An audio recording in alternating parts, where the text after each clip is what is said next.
Hello students, welcome to my channel. आज की video में बहुत बहुत स्वागत है आप लोगों का। आज की वीडियो में बात करने वाले हैं स्यूडो फोर्स के ऊपर। अच्छा, अगर एक सिंगल लाइन में मैं आंसर देना चाहूँ ना कि स्यूडो फोर्स क्या होती है, तो मैं आपको बता देता हूँ। स्यूडो फोर्स वो फोर्स होती है जो न्यूटन के लॉ को फॉलो नहीं करती। मतलब सर आप भी सोच रहे होंगे कि यार क्या ऐसी कोई फोर्स हो सकती है जो न्यूटन के लॉ का पालन नहीं करती हो। मतलब कहना क्या चाहते हो, वो वाली बात है यहाँ पे। तो समझते हैं इस टॉपिक को कि आखिर इस टॉपिक के अंदर ऐसा है क्या। मैं आपको दो सिंगल स्टेटमेंट में पूरी स्यूडो फोर्स समझा दूंगा और एक छोटी सी वीडियो के ट्यूटोरियल की मदद से, जिसके अंदर मैं आपको एक एक्सप्लेनेशन दिखाऊंगा कि भाई ये होता है, इस वजह से न्यूटन के लॉ अप्लाई नहीं होते। ठीक है, तो चलिए शुरू करते हैं हमारी वीडियो को, जहां पर अब हम समझाने वाले हैं कि स्यूडो फोर्स होती क्या है।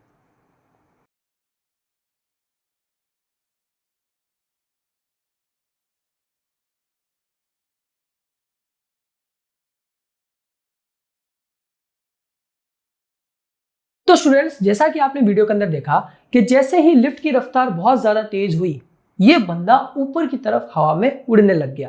तो ये हवा में क्यों उड़ रहा है, आखिर ऐसी क्या चीज है? आप लोग भी जानते हैं और मैं भी जानता हूं कि जब हम कभी नीचे की तरफ गिरते हैं तो हम पे ग्रेविटी लगती है और हम ग्रेविटी से कहां जाते हैं, सीधा जमीन पे धड़ाम। लेकिन ये बंदा तो कहां जा रहा है, ऊपर की तरफ। ऐसा क्यों? और ये ऊपर की तरफ इसको लेके कौन जा रहा है? इसको लेके जा रहा है स्यूडो फोर्स। अच्छा, ये स्यूडो फोर्स क्या होगी इस हिसाब से? इस हिसाब से स्यूडो फोर्स वो फोर्स होगी जो किसी दूसरी फोर्स के ऑपोजिट डायरेक्शन में लगती है। कौन सी डायरेक्शन में? अपोजिट डायरेक्शन में। मतलब स्यूडो फोर्स वो फोर्स है जो कि अपोजिट डायरेक्शन में लगेगी किसी भी एक्टिंग फोर्स पे।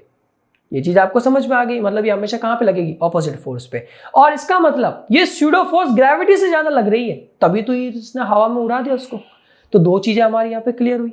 लेकिन यार ये स्यूडो फोर्स हर जगह नहीं लगती, ये फ्रेम्स के हिसाब से लगती है। तो इसके लिए हमें सबसे पहले समझना होगा कि फ्रेम्स कौन कौन से होगी और कहां पर स्यूडो फोर्स वर्क करेगी, कहां पर वर्क नहीं करेगी। तो चलिए समझते हैं। फ्रेम ऑफ रेफरेंस के बारे में आप और मैं दोनों जानते हैं कि फ्रेम ऑफ रेफरेंस वो जगह होती है जहां से बैठकर कोई हमारा ऑब्जर्वर किसी चीज को देखता है। मैं इसको थोड़ा सा एक्सप्लेन कर दूं। जैसे कि एक ट्रेन के अंदर बैठा बंदा बाहर से पेड़ को देख रहा है, तो जो ट्रेन के अंदर बैठा बंदा, उसके लिए फ्रेम ऑफ रेफरेंस कौन होगी? ट्रेन होगी। ठेले पर चलता हुआ बंदा बाहर चीजों को देख रहा है, उसके लिए फ्रेम ऑफ रेफरेंस ठेला हो गया। मैं यहां से खड़ा होकर कैमरामैन को देख रहा हूं, तो मेरे लिए फ्रेम ऑफ रेफरेंस ग्राउंड हो गया। ये चीज आपको समझ में आनी चाहिए। लेकिन हमें अगर स्यूडो फोर्स को समझना है तो हमें दो फ्रेम्स की जानकारी होनी चाहिए। एक है इनर्शियल फ्रेम और एक है नॉन इनर्शियल फ्रेम। आखिर ये दोनों चीजें है क्या? देखिए साहब, मैं आपको डायरेक्ट समझा देता हूं कि इनर्शियल फ्रेम उसको कहा जाता है जहां पर एक्सेलरेशन कितना हो? जीरो।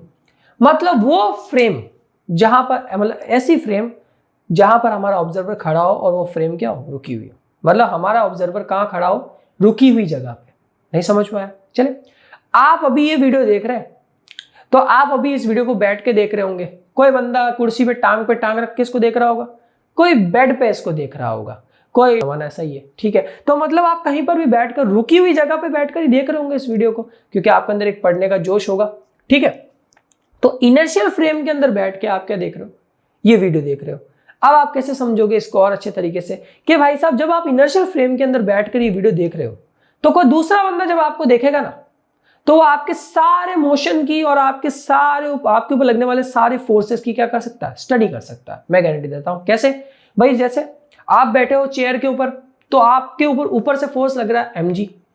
चेयर और आपके बीच में कौन सी फोर्स लग रही है? Normal force. यानी देखने वाला आपकी पूरी स्टडी कर सकता है, आपके ऊपर लगने वाले हर फोर्स की स्टडी कर सकता है। क्यों?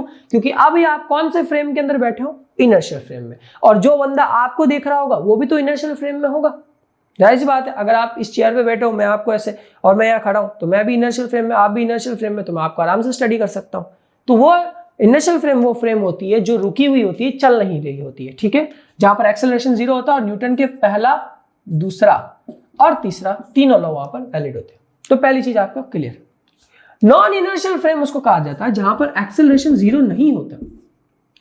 इसका मतलब ये एक ऐसी जगह होगी जो चल रही होगी कांस्टेंट एक्सेलरेशन से या अलग अलग एक्सेलरेशन से, लेकिन मैं मानूंगा कांस्टेंट एक्सेलरेशन से। मैं कहूंगा ये फ्रेम चल रही होगी, इसमें एक्सेलरेशन जीरो नहीं होगा, कुछ तो एक्सेलरेशन होगा। तो अब एक ऐसी फ्रेम, तो इसके लिए हम सबसे अच्छा एग्जांपल लेते हैं लिफ्ट का। आपने कभी नोटिस किया, जब आप लिफ्ट के अंदर सफर कर रहे होते हैं, मतलब ऊपर की तरफ जा रहे होते हैं, नीचे की तरफ आ रहे होते हैं, तो अभी की तरफ मैं मानता हूं आप नीचे की तरफ आ रहे हो लिफ्ट से, तो हमारा जो ये बंदा अभी लिफ्ट के अंदर बैठा है, हमारा ये बंदा, ये जब नीचे की तरफ आ रहा होगा, ये जब नीचे की तरफ आ रहा होगा, अब क्योंकि ये नॉन इनर्शियल फ्रेम में, अब इस चीज को मैं आपको अब ढंग से समझाऊंगा, मजा आएगा। यहां पे मैं यहां बाहर खड़ा हूं, बाहर खड़े खड़े मैं इस लिफ्ट को देख रहा हूं, तो मैं किस फ्रेम से देख रहा हूं? नॉन इनर्शियल फ्रेम से। किसको? सॉरी, इनर्शियल फ्रेम से, क्योंकि मेरा ग्राउंड तो रुका हुआ है। जब मैं इनर्शियल फ्रेम से इस लिफ्ट को देख रहा हूं तो ये लिफ्ट सिर्फ मुझे नीचे आती हुई दिखेगी। यहां पर आप न्यूटन के सारे लॉ मैं क्या कर दूंगा? वैलिड कर दूंगा। लेकिन अब मैं आ गया यहां पर, ये बंदा, मैं आ गया यहां पर, ठीक है। जब मैं यहां आया अंदर, अब लिफ्ट के अंदर, तो अब ये लिफ्ट जब नीचे आएगी तो ये लिफ्ट क्या हो रही होगी? चल रही होगी। मेरा फ्रेम ऑफ रेफरेंस चेंज हो गया, मैं नॉन इनर्शियल फ्रेम में आ गया। मैं इनर्शियल फ्रेम में आया था, अब मैं कहां आ गया? नॉन इनर्शियल फ्रेम के अंदर आ गया। मैं जैसे ही नॉन इनर्शियल फ्रेम में आया और ये लिफ्ट नीचे आना स्टार्ट हुई, मैं अपने ऊपर नीचे से एक फोर्स को महसूस करूंगा कि जो मुझे ऊपर की तरफ धक्का दे रही होगी, और ये फोर्स, ये जो लिफ्ट का एक्सेलरेशन होगा, इसके जस्ट उल्टे होगी, और इसलिए इसको माइनस के से डिनोट करते हैं। जस्ट उल्टी डायरेक्शन में लग रही होगी। लिफ्ट का एक्सेलरेशन इधर नीचे की तरफ, और ये फोर्स कहां लगेगी? नीचे से ऊपर की तरफ। अब मैं हवा में तब तक नहीं उड़ सकता, हवा में कब उड़ेंगे उसका भी मैं अभी आपको कॉन्सेप्ट बता दूंगा कि लिफ्ट के अंदर हवा में कब उड़ने लग जाऊंगा। तो अभी मैं नॉन इनर्शियल फ्रेम हूं, इस वजह से मैं यहां पर क्या महसूस कर रहा हूं?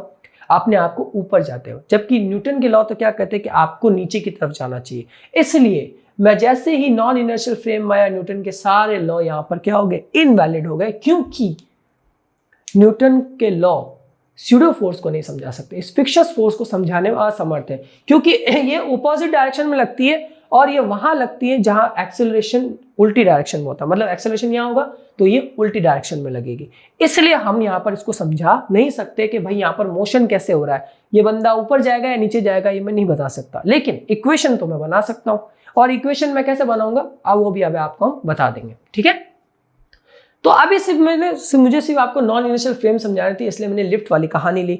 मैं आपके सामने एक और एग्जांपल लेता हूं जो कि बहुत अच्छा एग्जांपल है। मान लीजिए आप इस बॉब को, मैं और ये बॉब, हम दोनों ऐसे खड़े हैं आमने सामने, एक दूसरे को देख रहे हैं, ठीक है। मैं अभी खड़ा हूं ठेले पे, ठेला रुका हुआ है। अगर ठेला रुका हुआ है और ये बॉब भी रुका हुआ है, मैं भी रुका हूं, तो अब जो बंदा मैं अगर इस बॉब की स्टडी करना चाहूं तो मैं देखूंगा नीचे की तरफ mg, इस पर टेंशन फोर्स, ये सब मैं निकाल सकता हूं, न्यूटन का लॉ वैलिड हुआ। अब ठेला चलना स्टार्ट हुआ।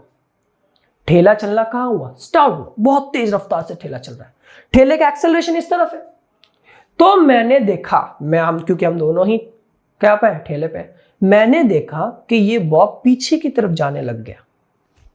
अब भाई साहब यहां पर बात हो गई, क्यों? क्योंकि आप लोग देख रहे होंगे कि फोर्स, एक्सेलरेशन तो इस तरफ हो रहा है, एक्सेलरेशन क्या हो रहा है? इस तरफ हो रहा है, लेकिन बॉब कहां जा रहा है? पीछे की तरफ। ऐसा क्यों? क्योंकि न्यूटन का लॉ तो क्या कहता है? जिधर एक्सेलरेशन उधर, जिधर फोर्स उधर ही एक्सेलरेशन, जिधर फोर्स उधर ही एक्सेलरेशन।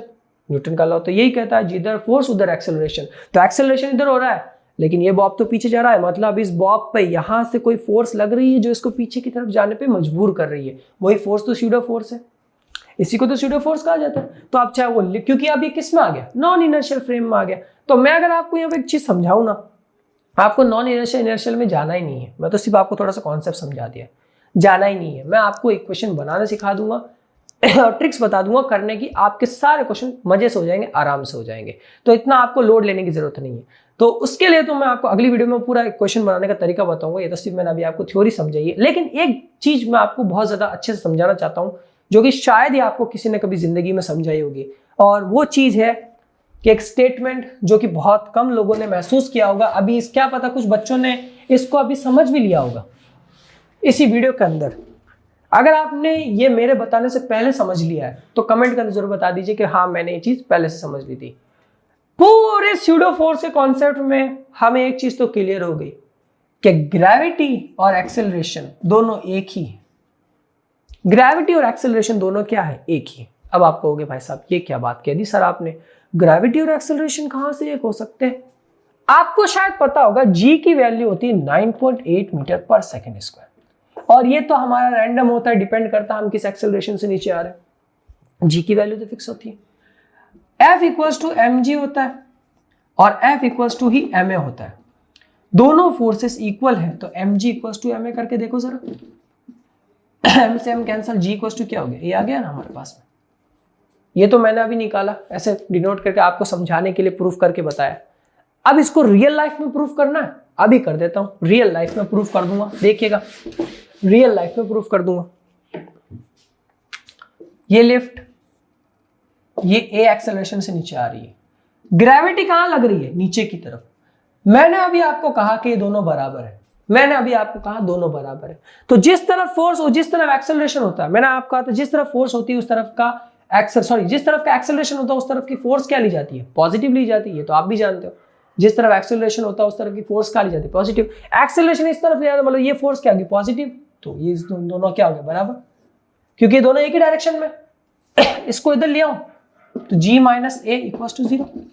इसका क्या मतलब हुआ, इस g माइनस ए का क्या मतलब हुआ कि जब एक लिफ्ट नीचे की तरफ आएगी तो ग्रेविटी की वैल्यू घट जाएगी, ग्रेविटी की वैल्यू घट जाएगी। इस ग्रेविटी की वैल्यू की घटने की वजह से ही आपको ऊपर जाते हुए महसूस होता है।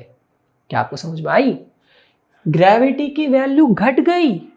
ये देखिए ये एक्सेलरेशन इस 9.8 में से क्या हो गया, घट गया, इस 9.8 में से घट गया। घटने की वजह से ग्रेविटी की वैल्यू क्या हो गई, कम हो गई। ग्रेविटी की वैल्यू कम होने की वजह से ही आपको ये महसूस हुआ कि आप ऊपर की तरफ लिफ्ट कर रहे हो। समझ में आया, समझ में आया, समझ में आया, मजा आ गया। चलो चलो अब बात करते हैं कि एक्सेलरेशन ऊपर की तरफ हो रहा है, मतलब ग्रेविटी तो सेम है, एक्सेलरेशन उल्टी डायरेक्शन में। वापस इधर लो तो g प्लस ए। इसका मतलब जब कोई चीज को हम ऊपर उठाएंगे तो ऊपर उठाते हुए ग्रेविटी के अंदर एक्सेलरेशन ऐड हो जाएगा, ग्रेविटी के अंदर एक्सेलरेशन ऐड हो जाएगा, इसलिए वो चीज भारी लगने लग जाती है। आप अभी अपने हाथ में फोन है आपका, अभी मेरी वीडियो देखने के बाद ऐसा करना, मेरी वीडियो देखने के बाद में आप इस फोन को ऐसा हवा में ऊपर उठाना, आपको ये फोन भारी लगने लग जाएगा ऊपर उठाते हुए, ठीक है, रोकोगे तो नहीं लगेगा, ऐसे ऊपर उठाते रहोगे तो आपको ये भारी लगने लग जाएगा। क्यों, क्योंकि आप इसको एक्सेलरेट कर रहे होंगे और ग्रेविटी नीचे की तरफ वर्क कर रही है, मतलब ये दोनों जुड़ गए, जुड़ने की वजह से आपको थोड़ा सा क्या लगेगा, ज्यादा लगेगा वेट। तो ये चीज भी हमारी क्लियर होगी। तो यार यही तो कॉन्सेप्ट है स्यूडो फोर्स का। स्यूडो फोर्स कैसे वर्क करती है कि एक्सेलरेशन में हो जाती है कमी, ग्रेविटेशनल फोर्स में हो जाती है कमी, जिसकी वजह से क्या लगती है, स्यूडो फोर्स। तो ये कॉन्सेप्ट मुझे आपको समझाना था, इसलिए मैंने इसको थोड़ा होल्ड करके रखा। काफी अच्छा कॉन्सेप्ट था, आई होप सो आपको ये अंडरस्टैंड हो गया होगा। तो मिलता है हमारे नेक्स्ट वीडियो के अंदर, जिसके अंदर मैं आपको कुछ क्वेश्चंस कराऊंगा और हो सकता है हम अगली वीडियो के अंदर फ्रिक्शन का टॉपिक स्टार्ट कर दें, जिसके अंदर मैं आपको फ्रिक्शन के मजेदार टॉपिक समझाऊंगा विद एक्सप्लेनेशन, क्वेश्चन आंसर्स। तो इस वीडियो को देखते रहिएगा, सब्सक्राइब करिएगा, लाइक करिएगा और शेयर करना।